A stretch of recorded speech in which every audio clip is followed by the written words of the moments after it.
Trời con thấy trong đâu thật.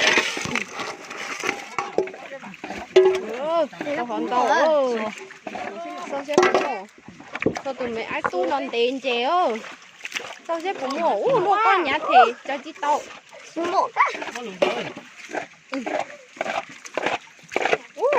chè ơ đúng con chè Tao luôn bắt chị, tao phải có luôn nữa. Ô, tao còn thằng tao muốn được chuyện nhiều, tụi thằng có món chúa. Muốn thằng nào rồi tiếng Phương. Tao đâu có mà con chúa á. chúa chè lại thôi lửng đây chà chúa à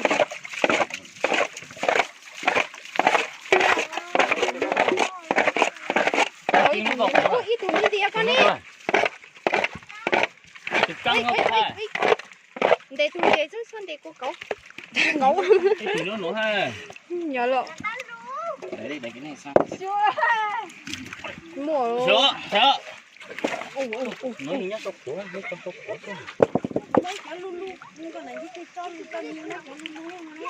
Không mua đi. cảm ơn Cái tụi có đấy. Nó chỉ gọi nó có trùng lợi tụi lên theo. Thì hết. nhiều món nhìn chéo tao thấy cứng á thấy từng nói đâu hỏi tao là thế này có vấn đề tao chứ để nó áp từng cái chủ căng nó chứ nó là gì hẳn đi nữa Xem à. nó không Sẽ bị khó. Được sữa. tại lúc coi diễn bọc kia rồi Tôi mở lực xong nữa nè. được nó nhá luôn nó khá nhiều tao áp thì nó lại không muốn cho tao nè em không muốn lấy chạy kia này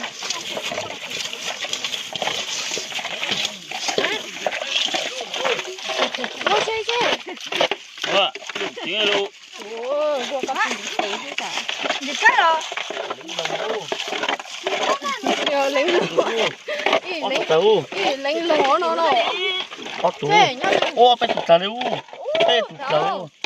cái lúa nhá nèo Ôi, cái sao ô, nó hao. yo tao cha liêu chế môn tao thịt kia luôn Cái này mới. con nào muốn gì còn dễ ta luôn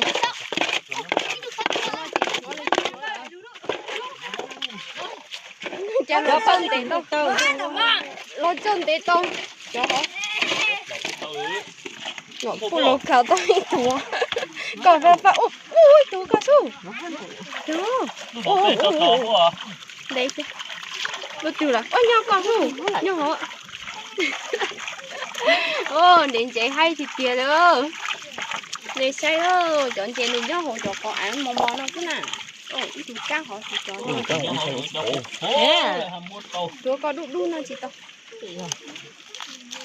Nhạ lục chưa có nhau lên mà nó to không tao mà. Nó thịt thịt đâu nữa. ôi trời ui chú nhớ hỏi Nó còn vịt đề luôn. nữa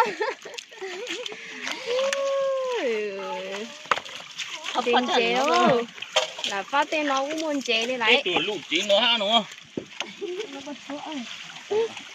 Cái tụi nó hay. Ốt tụ. chẳng ê tàu nó Tàu cứ mất tàu lên. nó tàu hòn tàu ở đấy Hả? Như thế một trộn nó tố, trộn nó là trăng nè. Chúng ta trồng với một Bố đó giờ cái trộn trăng nó trăng với con lửa trăng trăng phăng ấy. ngập ra nó tàu nó không Trộn thêm một này, trộn thêm mà.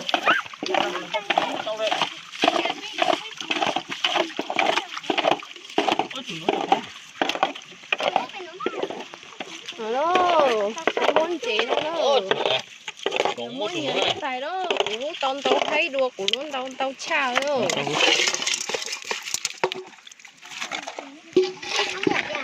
có ít bia đi cho nên trọc cái là sai đùa đó có buồn thì tao nhiều tu nè em thì tao biết tu